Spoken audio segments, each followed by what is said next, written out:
व्याप्तं येन चराचरं तत्पदं दर्शितं येन तस्मै श्री गुरवे नमः।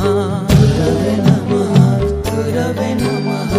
अखण्डमण्डलाकारं व्याप्तं येन चराचरं तत्पदं दर्शितं येन तस्मै श्री गुरवे नमः। गुरवे नमः, गुरवे नमः।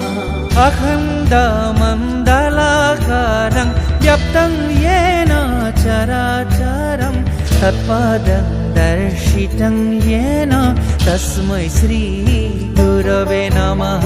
गुरवे नमः, गुरवे नमः।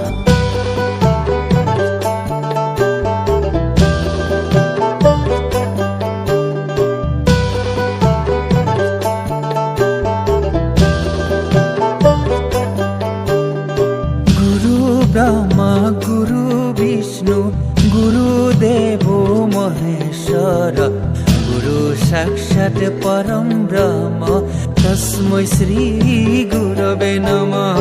गुरवे नमः, गुरवे नमः।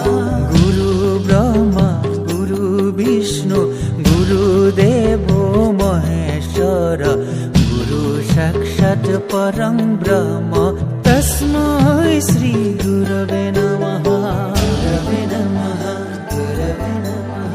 गुरु ब्रह्मा गुरु विष्णु गुरुदेवो महेश्वर गुरु साक्षात् परं ब्रह्म तस्मै श्री गुरवे नमः। गुरवे नमः, गुरवे नमः। श्रीमन्त शङ्कर